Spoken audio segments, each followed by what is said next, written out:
Bismillahirrahmanirrahim. Assalamualaikum warahmatullahi wabarakatuh. Perkenalkan, nama saya Muhammad Rafika Nur, NIM 194404140, dari jurusan Psikologi Pendidikan dan Bimbingan, Fakultas Ilmu Pendidikan, Universitas Negeri Makassar. Di sini saya akan menjelaskan komponen dasar di dalam berkomunikasi. Apa sih itu komunikasi? Pengertian komunikasi adalah secara etimologis, komunikasi atau communication dalam bahasa Inggris berasal dari perkataan Latin communis yang berarti sama, communico, communicatio atau communicare yang berarti membuat sama. Namun secara terminologis, komunikasi berarti proses penyampaian suatu pernyataan oleh seseorang kepada orang lain.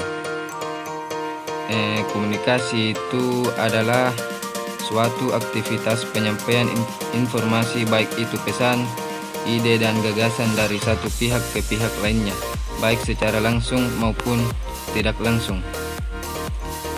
Di sini saya akan menjelaskan fungsi-fungsi komunikasi. Yang pertama itu ada pembentukan konsep diri. Konsep diri adalah pandangan kita mengenai siapa diri kita. Semua itu diperoleh lewat informasi yang diberikan oleh orang lain kepada kita. Terus yang kedua, menyatakan eksistensi diri. Apabila ingin dipandang diri kita eksis di masyarakat atau di kelompok, kita harus berkomunikasi. Lanjut yang poin ketiga, yaitu melangsungkan kehidupan. Perilaku komunikasi yang pertama dipelajari manusia adalah melalui sentuhan orang tua pada kita sebagai upaya respon atas keinginan bayi melalui tangisannya. Terus yang keempat, yaitu adalah memupuk hubungan. Melalui komunikasi kita dapat memenuhi kebutuhan emosional dan intelektual kita dengan cara memupuk hubungan yang hangat dengan orang-orang di sekitar kita. Selanjutnya, poin kelima itu adalah mengekspresikan perasaan. Seseorang dapat mengungkapkan perasaannya melalui pesan-pesan verbal dan non-verbal. Dan poin keenam itu ada fungsi instrumental. Sebagai instrumen, alat untuk menginformasikan pesan, mengajarkan ilmu, menghibur, mempengaruhi orang lain, mengubah sikap, opini, perilaku, dan masyarakat. Terus yang selanjutnya, saya akan menjelaskan apa itu unsur-unsur komunikasi.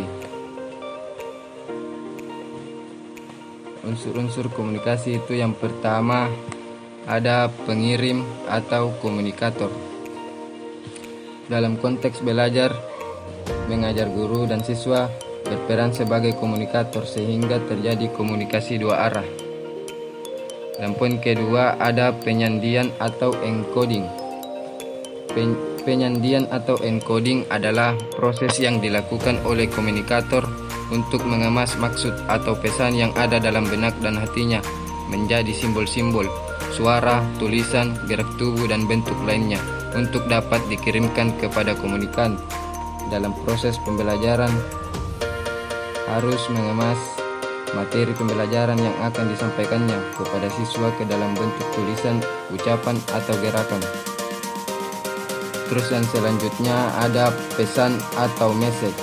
Pesan atau message adalah maksud atau informasi yang akan disampaikan oleh komunikator melalui simbol-simbol.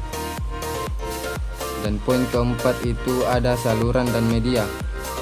Saluran adalah tempat pesan dalam bentuk simbol-simbol dilewatkan dari komunikator ke komunikan. Dan poin kelima itu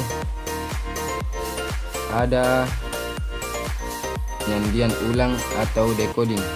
Penyandian ulang atau decoding adalah proses yang dilakukan oleh komunikan untuk menginterpretasikan simbol-simbol yang diterimanya menjadi makna. Dan yang keenam itu ada penerima atau komunikan. Penerima atau komunikan adalah penerima pesan atau individu atau kelompok yang menjadi sasaran komunikasi. Dan poin ketujuh itu ada umpan balik atau feedback. Umpan balik atau feedback adalah informasi yang kembali dari komunikan ke komunikator sebagai respon terhadap pesan yang disampaikan oleh komunikator.